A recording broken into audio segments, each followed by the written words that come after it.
Hello, and welcome to the second series of our Environment Matters podcast, hosted by the Environment team at Burges Salmon. I'm Mike Barlow, and I'm the head of the Environment team. I'm delighted today that I'm being joined by Victoria Barnes, a senior associate in the team, and Helena Sewell, a solicitor in the team. Hi, Mike. Hi. Good to be chatting again. Yeah, great to be here again.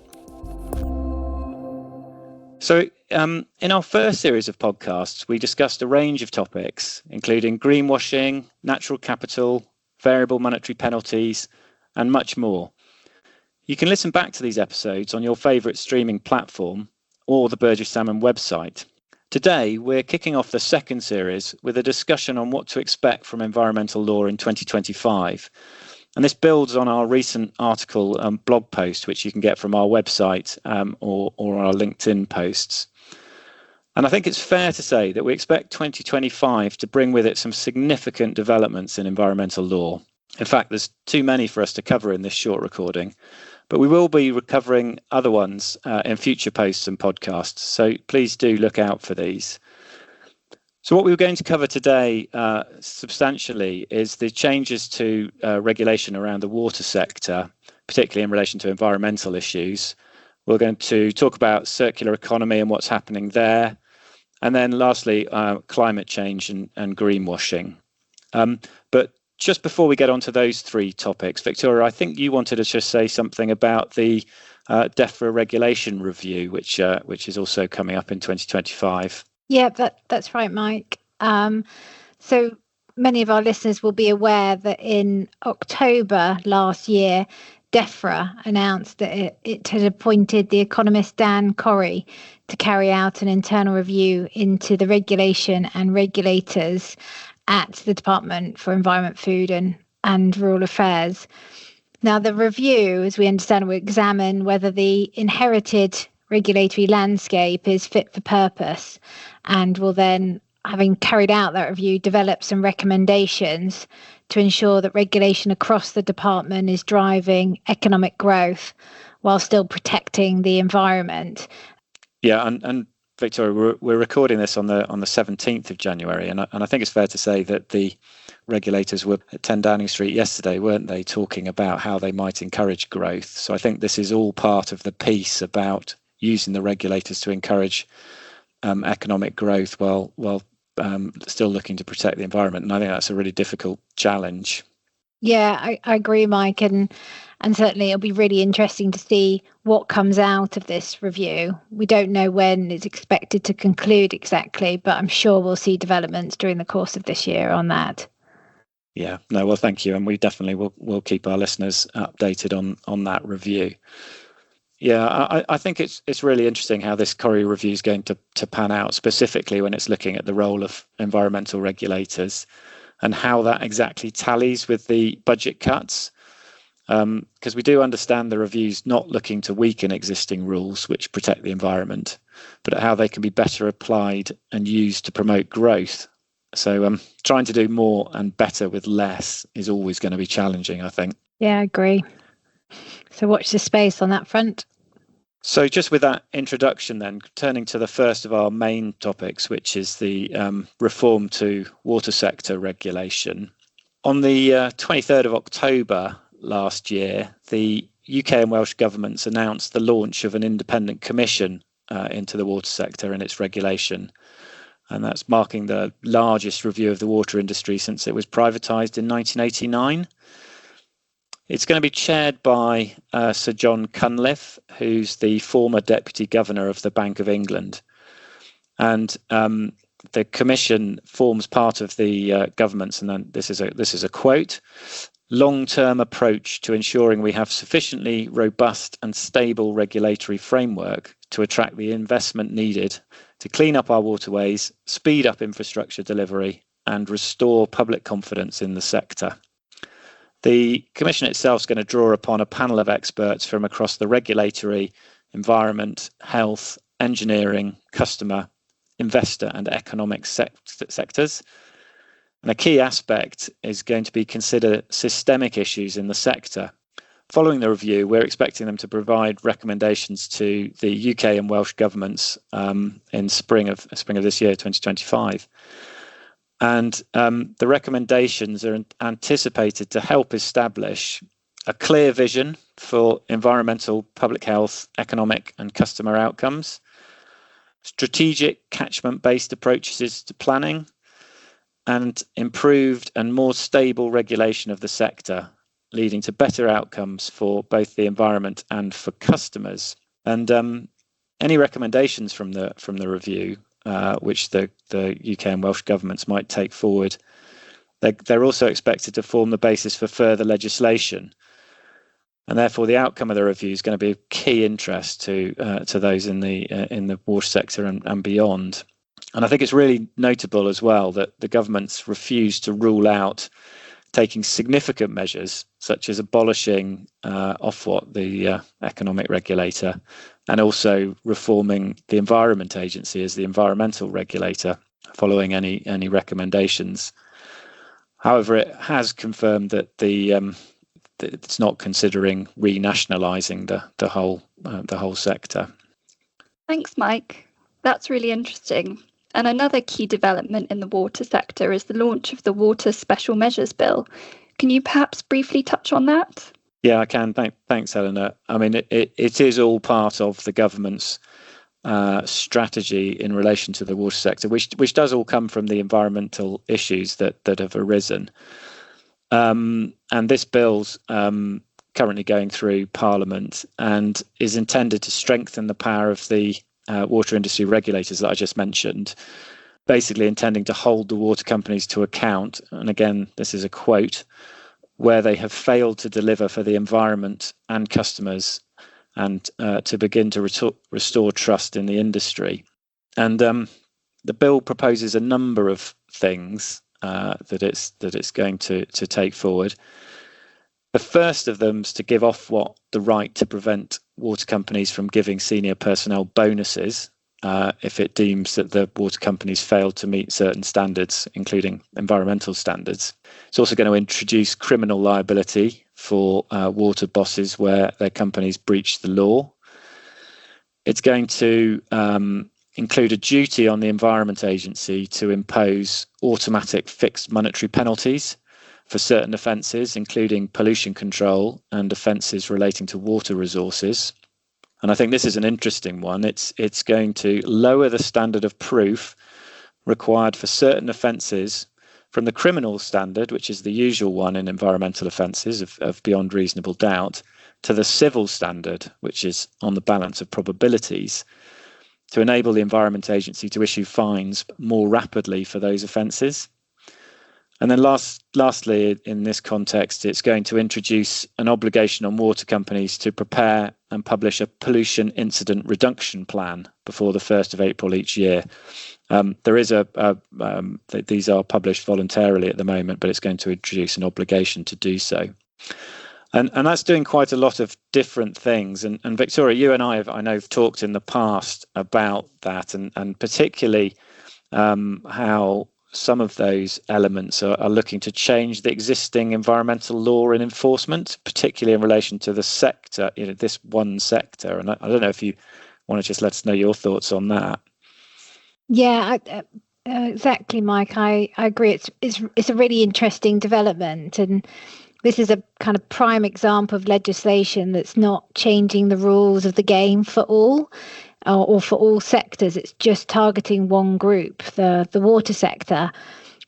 And I think that brings with it issues around ad hominem legislation, equality before the law type arguments. And I'm far more comfortable when environmental regulations are made on principle, applying to all.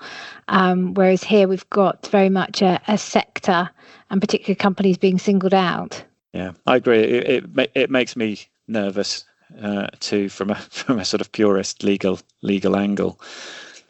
But I think it's fair to say that the sector is facing many challenges, not just in delivering the water services that it has with the budgets that it has at the moment, and just following the price review from at the end of last year, but also in relation to all of these environmental issues and the changing regulatory landscape. I could talk for a long time on all of those topics, but in the interest in moving this podcast on. I think we'll leave it there for the time being. So I think then that brings us on to our second main topic, which is the circular economy. And Helena, you were going to just give us a brief introduction to what's going on in the circular economy at the moment. Yeah, thanks, Mike. I think we can expect to see a lot of development in the circular economy space over the next year or so. Whilst Labour's manifesto contained a commitment to reducing waste by moving to a circular economy, it's only really now that we're starting to see concrete developments in this area. One of those key developments is the establishment of a circular economy task force, which was set up in November of last year. So the task force is an independent expert advisory group which will support the government in developing a circular economy strategy for England. And the strategy will then be underpinned by a range of so-called roadmaps, which will set out how different sectors of the economy will be reformed. According to the task force's terms of reference, the strategy is intended to reduce emissions and support the drive towards net zero, whilst also creating jobs and driving economic growth in sectors that support technologies and infrastructure, enabling resource circularity. But it's also worth noting that this piece of work feeds into a much larger missions-orientated picture across the UK government, which will apparently be underpinned by the upcoming industrial strategy, carbon budget delivery plan, and an industrial decarbonisation strategy. Yeah, thanks for that, Helena. I mean, circular economy is one of those phrases that's been around for a long time, and it's interesting to see that this task force has actually now been set up. When do you think we're going to see any outputs from it? Yeah, so like you say, the task force is already up and running, and it's expected to complete its work over 2025, so over the course of this year. At the moment, that work is split into two phases. Phase 1, which will run until sometime in January, involves the task force identifying definitions, metrics and targets. And the task force is also expected to identify an order of priority for sectors requiring intervention and make recommendations to the government as to what financial support may be required. And then phase 2, which is expected to run from January until October, will involve the development of the circular economy strategy itself. And that strategy will include final metrics for measuring circularity, targets to drive progress over the next 10 years, a final position on which sectors should be prioritised for intervention, and those roadmaps which I mentioned earlier. It's worth noting that the strategy will only apply to England. However, the government has stated that if accepted, the task force's recommendations are likely to come with policy and delivery implications for devolved governments and cover areas where devolved governments could share relevant research or experience of implementation. So I think the message here really is watch this space. And Helena, aside from the task force, are there any other areas of development in the circular economy space which we and our listeners should be aware of? Absolutely. And there are far more than we have time to cover here, unfortunately. But one development that I think it's worth touching on is the introduction of a new set of producer responsibility regulations in respect of packaging and packaging waste. As many of our listeners will already be aware, the extended producer responsibility for packaging regime was previously spread across a number of different regulations. The new regulations consolidate those pieces of legislation and amend some of the obligations on producers. They also now cover the whole of the UK. That's interesting, Helena. And so what are the key differences really from the previous regime? So the core obligations to gather and report packaging data and pay an annual fee based on that data will remain. However, there are some significant changes to the previous regime which producers need to be aware of. I think one of the key changes which I would pick out is the introduction of the concept of liable producers. Effectively, these are large producers who supply household packaging and are either brand owners, packers or fillers, importers or first UK owners, distributors, online marketplace operators or service providers. And producers who fall into this category will be required to assess the recyclability of household packaging they have supplied, keep records of those assessments and report them to the appropriate agency, and pay annual disposal and administration fees for each year they meet the definition of liable producer. And lastly, when are we likely to see these changes coming in? Well, the new regulations actually came into force on the 1st of January of this year, but there are various transitional arrangements which mean that some of the key changes will be introduced over the next year or so, whilst the previous regimes are phased out. Guidance published by the government sets out the various deadlines that producers must comply with over the transition period. So I'd suggest consulting that in the first instance for any headline dates involved. However, producers really need to get to grips with the detail of the new regime now to ensure continued compliance with their extended producer responsibility obligations moving forward. At the end of December, the Environment Agency published its Packaging Producer Responsibility Monitoring Plan for 2025, so I think it's certainly going to continue to be an area of interest for regulators. That's fantastic. Thanks, Helena. That's a really good update on a really key change that's come in already in 2025. So then just turning to our last of our three key subjects then, climate change, liability and greenwashing. And Victoria, I think you were going to pick up the substance of that topic. Yeah, that's right, Mike. And well, there's a lot on the radar under the broad bucket of climate change. On the policy and legislation side, this year we'll see the rollout of the UK's Carbon Border Adjustment Mechanism, or UK CBAM. And this is as we move towards the implementation date, which is the 1st of January 2027. UK CBAM is about targeting the risk of carbon leakage associated with the UK's action on industrial decarbonisation to meet net zero. It will do this by placing a financial liability on importers of certain products based on the greenhouse gas emissions intensity of the product and the gap between the carbon price applied in the country of origin and the carbon price that would have been applied had the product been produced in the UK. There's also the expansion of the UK's emissions trading scheme, which is expanding into the energy from waste and waste incineration sectors. UK ETS came into operation in 2021, and it's a key contributor to the UK's net zero emissions strategy, as it places limits on emissions in the sectors within its scope and ensures appropriate pricing measures are in place. The UK ETS authority is seeking to expand the scope of the scheme into these new sectors to increase its influence over the decarbonisation of the UK. More broadly, though, Mike, 2025, in my view, is a really pivotal moment. It marks the halfway point between the start of the century and the 2050 target date for net zero. And at the same time, just as we really need to accelerate progress towards that target, which the new Labour government has recognised, the UK economy is faltering. And that really has, people questioning whether does that put in jeopardy the pathway to net zero and decarbonisation in terms of the funding and project delivery aspirations. And does it mean the UK won't be able to move as fast towards those targets as it would like to? Can the Labour government really deliver on its new Clean Power 2030 action plan? And so how the new government answers those bigger questions in the coming months will have implications for climate change policy and regulation generally.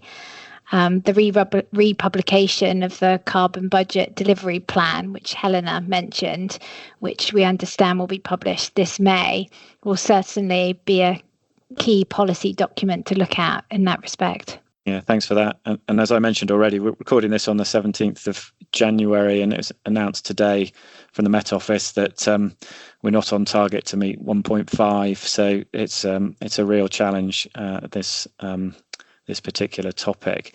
And I think it probably then leads on to the last of the topics, which is sort of liability in relation to climate change issues and greenwashing topics.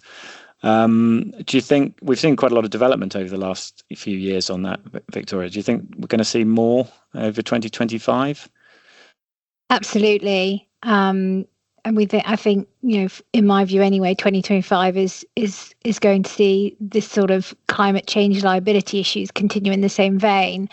We had several important climate cases in 2024, which I think will make continue to make waves into 2025. Those include the UK Supreme Court's decision in the Finch case. In that case, the Supreme Court concluded that the Scope 3 downstream emissions should be assessed by planning authorities as part of an environmental impact assessment when it was considering the grant of planning permission for an oil and gas project. We expect the Finch case to have ramifications for a number of court decisions this year, including challenges to Shell's Jackdaw gas field and Equinor's Rosebank oil field. The consents for both of those projects has been challenged by way of judicial review by environmental groups. So those decisions are likely to come this year. Another significant case last year was the Dutch Shell case, in which the Court of Appeal of The Hague in November last year held that while Shell has a duty to reduce its greenhouse gas emissions to combat dangerous climate change, it does not have a specific emissions reduction obligation. That decision is significant not only for the energy sector, but future ESG litigation in the Netherlands and globally. So it'll be very interesting to see how the broader implications of that decision develop this year. Other cases to look out for, climate change related cases, both globally and at home, include the advisory opinion of the International Court of Justice on the obligations of states to address climate damages. And we may well see a further legal challenge to the republished Carbon Budget Delivery Plan in May this year, as it's already been challenged successfully on 2 occasions. Thanks, Victoria. So lots to look out for on the climate change litigation front over the course of 2025 then. I know you've also been following greenwashing developments over the last couple of years. Are there any things that we should be looking out for on that issue this year? Yes, again, absolutely. This is another area that we anticipate will continue to receive attention from regulators and consumers alike, particularly as the publics and NGOs in particular, their awareness and targeting of green claims and their willingness to challenge those claims continues to grow. Importantly, until recently, the main consequence of greenwashing in the UK has been sort of negative publicity or public censure, largely trailblazed by the Advertising Standards Agency. However, from April 2025 this year, the Competition and Markets Authority, the CMA, will have the power to impose fines for breaches of consumer law. The Digital Markets Competition and Consumers Act, which was enacted in the summer last year, will give the CMA the power to impose fines of up to 10% of a company's global turnover for breaches of consumer law. And that would include for misleading consumers on green or environmental claims. There were also further greenwashing regulatory developments occurring both at home and in Europe during 2024, including the FCA's introduction of its anti-greenwashing rule and guidance, and the EU's Empowering Consumers Directive, which amends the provisions of the Unfair Commercial Practices Directive and the Consumer Rights Directive to introduce obligations to provide clear and relevant information concerning environmental or social claims. With the EU's Green Claims Directive likely to reach final agreement this year, we may well see more specific anti-greenwashing regulations in the UK in the near future, which will most likely be implemented by way of the Digital Markets Act. For those that are interested in greenwashing and wanting to know more, although this is a bit of a shameless plug, I will be doing presenting on a greenwashing webinar with 39 Essex Chambers on the 4th of February, which our listeners can register for and sign up for. Further information's on our website and on LinkedIn. So do listen into that in February if you are interested in knowing more on greenwashing regulation. Thank you, Victoria. I'm very much looking forward to that webinar. I will be signing up. Good to know. So thank you very much to everyone. That's all we have time for today. So that was just a quick introduction to the three topics of water regulation, circular economy, and climate change and greenwashing. Please take a look at our website or get in touch with us directly if you'd like to learn more on any of those topics or any other environmental topics. We'll be discussing a range of topical issues on this podcast going throughout 2025. So please make sure that you subscribe to the Environment Matters podcast and to our quarterly newsletter. So stay tuned for more episodes from the Burges Salmon Environment team coming up soon.